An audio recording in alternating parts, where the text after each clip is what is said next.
Okay, so we got 2 people here. On the way. Bamboozled. There's still people over here. Oh, right behind us. Bro, you got bamboozled twice.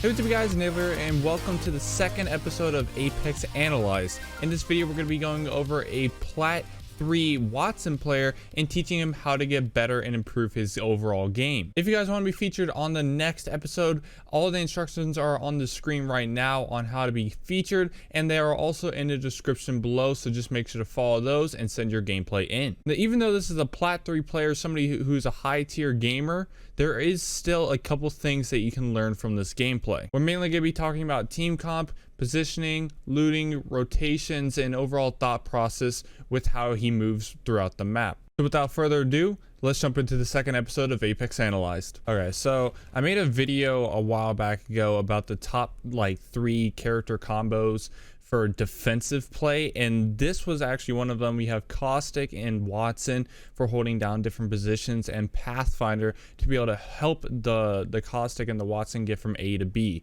Now, I know this in this gameplay, they rush a lot, so it's kind of a little bit weird to see a defensive team comp rushing, but you can see how well it meshes together once you start seeing the gameplay. But this team comp is extremely good. You have Wattson, who can set up all of her nodes and her ultimate to be able to hold down like a building. You have Caustic to be able to hold down like any kind of zip lines to make sure nobody's going to come up them, and you have Pathfinder for helping your tanks to get from A to B. So this team comp is completely flawless, but it's a little bit weird to see them rush as much as they do, but I think you'll understand of why they are. Okay, so this is actually kind of weird. In our last Apex Analyze, we actually came in from Thunderdome, and once again, I'll quickly go over what I like to drop. I like to drop Thunderdome or the 2 places that are literally right next to it. Recently, I've actually been dropping Airbase, and Airbase has great rotations to either run off to this place or bunker. So Airbase is a really underrated place. I like Relay a lot, and I also really like Water or even Slums or Pit. So these are the main places that I personally like to drop. Another place that we talked about last time was dropping Skull Town and then kind of looting like this half of it, this little like L place of it, and then going to Thunderdome. So I would just keep in mind with like having rotations, like no matter where you drop on the map, just keep in mind like what your rotation will be if you stay alive early game and get out of there, and just keep in mind where the third party will come in from, because if you land Thunderdome, this little high ground area, people are going to come from Skull Town and shoot down at you, and more than likely you're going to lose that gunfight because A, they already have good loot, they didn't just get out of a fight, and they already have high ground on you, so it's really hard to win that fight. So just keep in mind like the different places that you can land versus the more safer places that you can land. But this is, for me, I'd probably be going Airbase. Sure, let's do it, dude. Where's it? It's moving forward though. Like, where's it going? Right there, man. Okay. It seems like they're trying to go to the dropship. With the dropship, it's really good loot, especially like early game. So if you can get there first and get all the weapons off of it, I would highly suggest going there, but it is a very risky thing because a lot of people like to land on the dropship. But as you can see, you pretty much get purple armor directly off the bat for the game, so it's really good, but really risky at the same time. So currently our setup is a alternator and a peacekeeper. The peacekeeper has been something that me and my friend Trenko have been using a lot, and it's really good, especially with the precision choke. The alternator with disruptor rounds, everybody knows the power of that, but currently since we don't have the disruptor rounds, I'm expecting this player to drop the alternator and then pick up the R99 until at least he finds the disruptor rounds. So that's what I'm kind of looking for. Okay, so we just got a ping for purple armor and pit. So our team is completely decked out with armor. We have some decent guns. We have a precision choke on our peacekeeper now.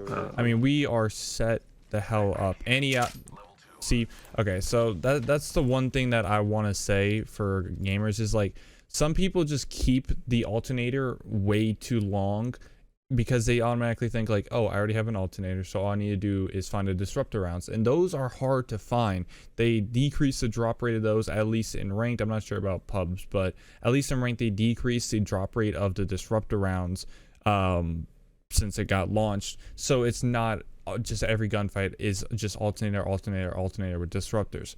So if you keep an alternator all the way to end game and you never find those disruptor rounds or get into any fights with people who have them, I mean, you're stuck with a plain alternator, the same one from season 0 at an end game high stake plat 3 lobby, right? So if you don't find the disruptor rounds and you see an R99, I would pick up the R99 because it's still a great gun. It's still extremely viable, but pick up the R99 and then wait until you run into somebody who has the alternator with disrupt rounds and then pick it off their body and stuff like that.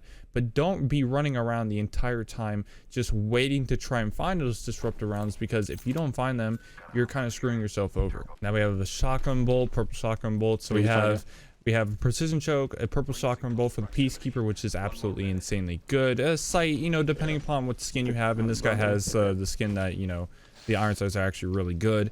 And then for the R99, we have a purple extended clip, and if we could find a better barrel stabilizer, I mean, our setup is golden right now, man. It's extremely good. Our team setup is great. Our team comp is amazing. We know that our team has like great armor, pretty decent guns. We have great guns and great armor. So I mean, we are set up for success right now. I gotta pick up all this fucking ammo. And one thing that I forgot to mention is this player is on a console. They are on Xbox. So this is like a different type of game. Okay, I'll let you hold on to that. Usually we cover PC here, but I want to get some console in here to kind of like see the differences between lobbies and like how hard lobbies are. And also want to see if there's any thought process differences between the types of players. Now, one thing I like about what he's doing right now, right, is he is placing his nodes here in the furthest corners, right? He's not placing it here and like here, right? So if they open these doors, they're gonna have to try a little bit harder to like destroy the nodes on the outside, right, where he has them placed now, rather than if you just place them right here and right here where they're just easily shootable. And not only that, he's also setting up some like right here, and he's gonna connect these like this. So these are really hard to destroy, and they're holding off bunkers, so it's just like if you're on the other side of this door, it's going to be relatively hard to destroy all of these in time without, like, you know, your team being able to realize, oh crap, there's somebody in bunker. So setting up nodes like this, and especially how fast they regenerate, it's extremely beneficial to be able to hold down positions like this rather than just keeping all your nodes just to kind of wait. Okay, so you just heard the sound cue of somebody sliding into that corner. You pinged it. I love it. Keeping high ground. You got high ground. Don't see him. And boom, he's right there. Right in the corner. Beam him with the R99. I love it. I think some people love to give up high ground, and high ground is everything, where positioning is everything in this game. So I love how you went up, got the high ground, looked as long as you could from the high ground down onto, you know, the floor and everything like that. So I really enjoy that. And one thing, even though you're playing Wattson, Caustic just placed his trap directly in front of you guys while you're looting. So a Caustic trap is like impenetrable unless you destroy the very bottom of it. Like if you destroy the bottom of it, it will automatically go away. But if they shoot the Caustic trap, it is basically just a barrier. So that's a really good part on your Caustic, so you know he's pretty decent at the game. But I like that you kept high ground for literally as long as you possibly could have. And that's just an easy kill. I don't think I see what's up. I like how you're pinging everything. Okay, so we got 2 people here. On the way. Bamboozled. There's still people over here. Oh, right behind us. Bro, you got bamboozled twice. Mirage is killing you with those. Got Mirage down. Or no, actually. Mirage is here. Yikes, bro. Mirage is invisible and you're beaming him like that? Those are great shots. Mirage is downed. Perfect. There's only one left in the squad. Great shots. Nothing that I can really, you know, say about that. Somebody just grabbed Yeah, disruptor rounds. You don't even choose to have that. I love that, dude. Hold on. I love that. So if we look at your inventory, right? Somebody just grabbed Let me get this back up. Banner, the first person you dropped. You just hit my trap. If we get your Trap. okay. Right here. Okay. I love how you dropped your Phoenix kit. You have one right here. You have like syringes, you have cells, you have batteries, and now you have a med kit. You dropped a Phoenix kit for a med kit, right? And I love that. I love how you're pinging the Phoenix kit too and telling your team like, hey, I don't need 2 Phoenix kits. Take one and take an extra slot away from me. So I love that idea. One thing that I would say right now is maybe trying to get more shotgun ammo. I like to carry 2 16 stacks. I don't know if that's because I whiffed my shots or anything, but I just like to carry 2 stacks of shotgun ammo. So I would get rid of this skull piercer. And I do know the player who is whose gameplay this is, and he does like the longbow, so he's probably just keeping it just in case, you know, if he's not feeling the Peacekeeper or not. But R99 Peacekeeper combo is absolutely devastating to like for close range and everything. And another gun that's really good is like a Devotion turbocharger mixed with a R99 or a Peacekeeper. So I would just keep those kind of like gun combos in mind. But a longbow isn't bad, so I guess keeping the skull piercer is not the worst of ideas. But I love how you are like thinking for the team and not only for yourself, and how you're dropping it. Okay, so you drop the what you call it, and you actually drop it for grenades. That's really good. You ping in, you're good. Okay, so you realize the drop shit, you're calling it out. One thing that I would say that is a little unorthodox in my opinion is the 2x on the R99. I don't really see a lot of people using a 2x on R99, but if you can use the 2x on R99, I think it's perfect. I think it's great. All of these headshots. What was that? Your kill is yoinked, but hey, that's great, dude. Purple barrel stabilizer. Okay, so that was a great kill, honestly. Got a lot of like we got a purple stabilizer. That was actually really good. But yeah, like I said, just the 2x on R9 is a little bit weird because the R99 is such a close range gun. But I feel like if you can use the 2x on it, it's kind of the best sight for the submachine gun. But personally, I don't like it, but they don't know we're here. All right, so now we're getting into an engagement that we can't really fight. And the reason why I say we can't really fight that is we have an R99 and a Peacekeeper. We can't shoot at these guys on here, or we can't shoot on these guys over here. So you have kind of 2 options. The zip line right here is very, you know, very risky. It's kind of a gamble because I mean these guys will just be able to beam you off of it. These guys will probably be able to shoot, and if there's anybody over here, they'll be able to beam you off of it too. So the zip line's kind of out of the question. So with that said, you have these guys and these guys. What I would do is I would kind of wrap around, get this high ground, and then just push on from there. Or I would go to caves to our right, but it just depends on like what you guys want to do. If you guys want to disengage or if you guys want to engage, it just really depends. But this is the fight that we can't really fight with our gun setup. Okay, so we have people high ground, kind of just running around, getting the cover. I like it. Luckily that guy didn't have a beamer on him, had a Spitfire too, so got very lucky there. Got caught in the open. Just hanging out, healing up, not bad. Getting high ground and cover at the same time. I love it. Well, not high ground, but you're more elevated. Getting really good shots. You're getting great shots in right now. You know it's barely doing any damage. It's making them back up. Your Pathfinder just set up a zip line to be able to get up there now. No, I fell. This guy is just getting kills, man. Your teammates are like on it. Ending the kill, I love it. I mean, if you're playing ranked, I mean, ending kills is like a big thing to be able to get more points. So I can always appreciate a teammate ending kills for me. Picking up the ammo on the ground, being aware of your surroundings. I mean, there's not a lot right now to like, kind of like. I need armor and just drop mine. Tell you how to get better. This is perfect gameplay right now. Keeping high ground. I would say right now, probably drop down to drop it or something like that, because I don't know, just being out in the open like this, the zone closing in. I mean, there might be people coming from caves. So it's just a little bit hard. You hear your teammate, the Caustic, just saying, "Let's go fight those guys." I like the push. Zipline's a little iffy, like I was explaining. Might not be the safest bet. Keeping high ground. Your teammate already got 2 down. Perfect.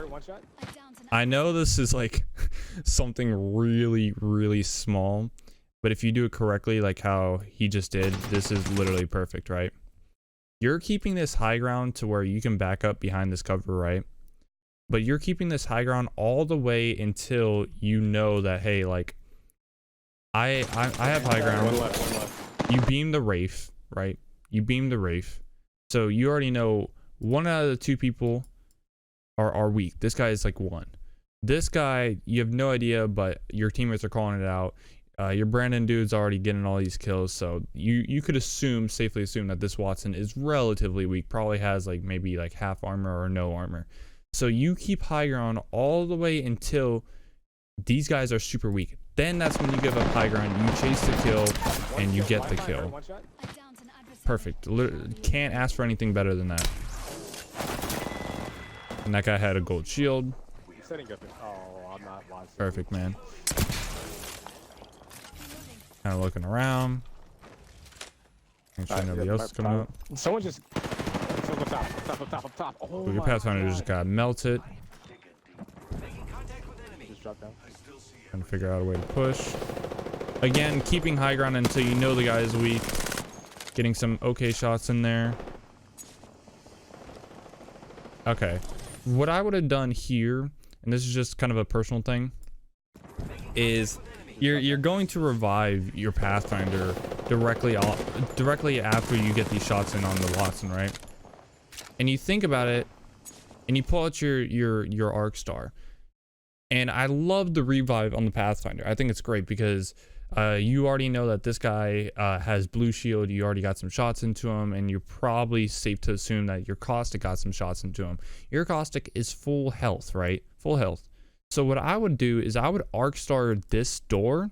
I would throw one, wait like 2 seconds for kind of to charge up, and then throw another one in there. So the first one would break the door. The second one would like actually explode in there, and then that would force the whoever's in here, whatever legend is in here, it would force him out of this way, right?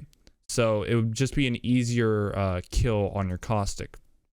But I love just the discipline with high ground and not giving it up super easily and chasing for the kill. You're automatically going to revive your teammates. So if your Caustic goes down, not only is the person going to be weak and you'll be full health and you can go rush, but your Pathfinder can take the time to be able to heal up. There's no purple. Now, one thing, it's weird because I'm not hearing any gunfire right now. I don't know. I don't think the Caustic got the kill yet. But I would have, as soon as I would have got the Pathfinder up, I would have rushed down there immediately to be able to go get the kill. You know, it's a 2v1 situation, and now your Pathfinder's up, so now it's a 3v1. Okay, so it seems with the zone closing in, we could either go cave or we can go get high ground. And it seems like we're going to get high ground. I love that rotation because I'm not really a big fan of going into caves just because there's so many ways to be able to get third partied. But if you even are going to go caves, I mean, this is the safest way to go because you automatically have high ground. So I think this is a great rotation, and you're even blocking pathways off depending upon if there might be people coming from behind. You already hear the shots going on in cave, and you're looking over here because not only zone's closing in, but you don't want to get third partied if you go into this fight. Okay, so it seems like we're going into this fight. So we have people to the far right and to the left. So we're engaging this relatively well. Okay, so there are multiple people here, right? So let me get a better little like pause right here. So fine. So we have a guy with the longbow over here, another guy over here. I think it was with the prowler, unless that's our caustic, and we have another guy over here. So we have a 1v1 situation over here. We have a 1v1 situation over here. And who knows how many people are over here, right? At least one with the longbow, right? So this guy's just gonna get free shots. This guy is going to get nothing but free shots on this fight. He can't really see this fight because of this massive rock right here. So this guy's, you expect this guy to get your kill, easy free kill. So what I would do in this situation is you have two options here, right? You can either help your guy on the right to be able to get that kill extremely quickly and then kind of rush this guy, the longbow guy, or you can go help your caustic, and in case he goes down, you can, I don't know, like finish the kill over here, or, you know, put some shots down range for the longbow. But you have to fight one of these guys. I would not automatically try and challenge this guy with the longbow and have just a 1v1v1v1, you know, just constantly going on. I think that's a bad idea. So just getting the number edge on one of these two fights, either left or right, is the best option here. So, but just keep in mind that this guy with the longbow down there he's gonna be getting absolutely free shots, and your guy just got melted by an R99. This guy is downed. Perfect time to arc star, kind of back him up. Try and get some hits. We got a 23 hit, so we know he's white. We didn't break any armor. 9 health, literally just one shot. Placing down the ult, I love the idea. Not only will the ult block any kind of grenades he'll throw, but it will also regen your shields. And on top of that, it can be used for cover. Backing up to get some free loot. Kind of reset the gunfight. That guy's just getting free. Ooh, whole backpack. That's gonna come in handy. But I love the repositioning. Great. And I love the disengagement too. Even though we know that's a 2v1, we're automatically just gonna disengage from that guy with the longbow. Easy kill on the Gibraltar. Hey, he had no idea what was coming. That guy has a mastiff to keep your distance a little bit. Perfect. One thing I would say right there, though, is where the 2x is going to be a problem. The Gibraltar, perfect time for a 2x. Right there for that lifeline. That lifeline was close enough to where if we really wanted to, we could have just been hip firing, right?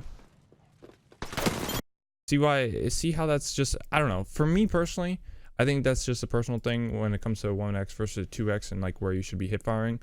But with a 2x, I think a hip fire would be a little bit easier because your shots will be a lot like easier to hit. I don't know how to explain it. It's just, you know, with the 2x and like how much of a ADS sensitivity you have, it can be a little bit hard to kind of just get an easy track on the lifeline, especially from that range. Now we do have a threat detector here, which we could either put on the Peacekeeper or the R99. So even though we don't have a Bangalore, I think this could be something that we could use. But again, it's all up to personal preference when it comes to sites. But I would at least suggest putting it on like your Peacekeeper. If you don't want it on R9, I get that, but at least the Peacekeeper. See through smokes, just be walking through it. Easy pops. And I love how you're pinging stuff. You're pinging pretty much everything that's useful, and you're not over pinging stuff, you know? I love that. I hate when people just ping like just to ping. They kind of just do whatever just to do it, and they don't do it to have the intent to be able to better your team. So I love how you're pinging certain things that are actually useful. When we pick up the Mastiff, this thing is absolutely destructive. Your shots. I would throw those nades. Yep. Perfect time to throw the One of nades. them has, Back up the Thunder. caustic. Wraith is already down. 55 on the purple shield, which is Yes, sir. great. I mean, you guys are just throwing nades, man. That's a guarantee. Oh, fuck, I can't kill that guy though. See, this is where the threat detector would come in perfect. I mean, you can't see through that, and threat detector would just come in perfect right there. Yeah, he's not. Great end. Ended the teammate, or ended the, yeah, ended the teammate. Ooh. I feel like right there, that's where the 2x is going to get you, man. I think either hip firing there is going to be hip firing with a submachine gun in this game is pretty accurate. It's not going to be like a Call of Duty or game where it's just going to go everywhere on your screen. It's relatively good. So if you hip fire there, you'll be golden, right? I would have had my Mastiff out. I mean, that's just kind of a situational thing where I don't think I would have even had time to pull out the Mastiff, but ideally had the Mastiff there. But even without it, I think just hip firing rather than 2xing that at that range would have been a lot more beneficial. But we see this caustic. Easy kill. I mean, you got some pretty good shots. I think you got up to 77 damage, so that's perfect. I heard footsteps. Wraith portal just came from behind. Reload the gun. I love how... Super hurt. Okay. I love that. You automatically go for the shield to be able to just get some quick health. Perfect thought process. You have a quick backpack. You can put on a med kit. I mean, this is just perfection to a T. Oh my god. Just kind of watching, not overly pushing. You're not playing too defensive. This is just perfect gameplay, dude. Yep. And then I can hear him on the opposite side. Okay, so we're dropping med kits for no reason. We have the space. I don't know why we would drop those med kits. We have the inventory space to carry them. So that's kind of, I'm lost on your thought process there, but I would have at least carried like 2 stacks of med kits and maybe some syringes. Yeah, dude. But a little lost right there. So there's 6 squads left in a relatively small circle. There's a building inside of the next zone, so I would automatically go there. Seems like you're doing it. Perfect. Pathfinder's kind of doing his own thing. He's getting beamed, man. He got him. He got one down, right? What the fuck? So we have kind of 2 options, right? Pathfinder already got one down here. Gibraltar got his dome and his ult off. So if we place our ult down, right, and we place it like here or something like that, we can easily push that and just have our ult block whatever Gibraltar's ult is going to do to us, right? And that dome is going to keep us safe. So we could either stay right here and kind of just be like the hype man for the Pathfinder to be able to like clean up those kills, or we can push with our ult right here. But see how it plays out. Okay, so you're going to do exactly that. You're going to push up. Perfect. Okay, so Pathfinder got both those kills. Pathfinder on their team had a gold knockdown, so perfect. I would say that was a little bit of a risky push for the Pathfinder, but we already know that the teammates are actually pretty good right now. There's 4 teams still left. Yeah, I know. Automatically going back to the circle, getting high ground again. I love how you're constantly getting high ground and keeping it as long as possible. We somehow spot the Pathfinder. He is one. That is an easy push. I would push with the Mastiff. You know he's going to be healing. See right there, just the aiming with the 2x is a little bit rough. Back up because the caustic threw his trap. Perfect. Great aim. Nothing more that you can really ask for there. We have, okay. You just easily cleared out the two out of 3 squads left. Perfect. Okay.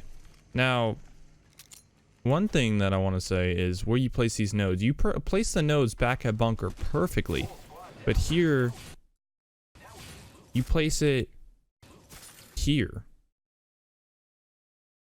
Take the time to be able to set up the nodes perfect. Now, setting it up right here and then vice versa on the other side, I mean that will get you really far. I don't know why you set it up like really quickly or anything like that, but setting up the nodes like on the furthest sides rather than the closer sides of the doors will just help. We're looking for this last team or solo or duo, Find no out. matter what it may be. Expecting it to be at the That's car, good. which is a good bet.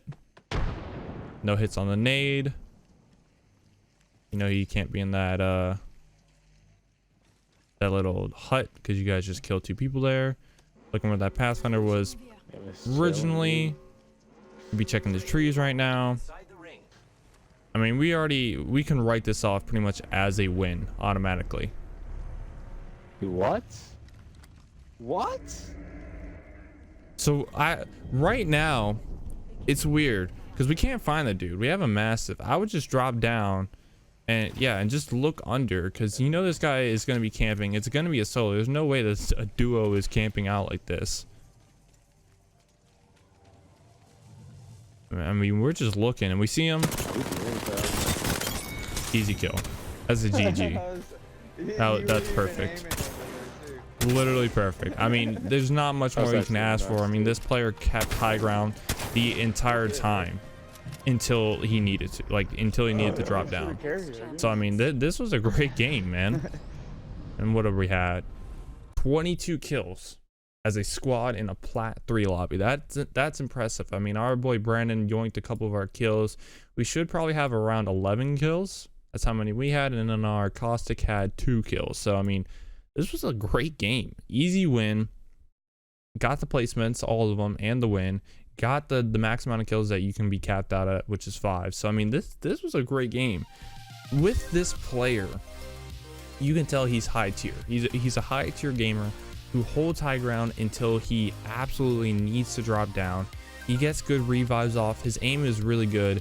I would say switch the 2x out with maybe a 1x, but that's a personal preference thing. If you're good with the 2x, stick with it.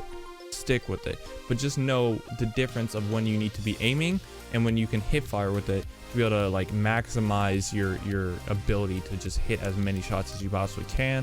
I love how you kept the Peacekeeper and you had the R99, and as soon as you find the Mastiff, switch out the Peacekeeper for the Mastiff. I mean, there's just not much that you can really, you know, hit on this guy for. And his team was talking the entire time. This is behind the webcam, but they're all talking at the end of the game, and you can see right here he's talking. And Distinct Gamer YT will be in the link in the description below, which is his channel, so make sure to check him out. Distinct Gamer, I mean, this guy is just killing it out here, man. He's Diamond 2 as of right now, Plat 3 lobby he sent in. So I mean, this was great, man. And from a Wattson standpoint, I mean, this guy played it perfectly too. He played his character how he needed to. He wasn't over aggressive like a Pathfinder, and that's actually how the Caustic died, is he was over aggressive, right? Know your character and know where they fall in the line of kind of the food chain of Apex Legends. If you're playing a tank like Gibraltar or Caustic or even Wattson, I mean, you're not gonna be running as fast as all these other characters. So don't rush like you can, right? And that's what Distinct Gamer did. He just played the high ground, he played positions, and he held it down until you knew that the other team was weak and you could just easily get like a couple shots in and get the kill. So I mean, he played his character perfectly.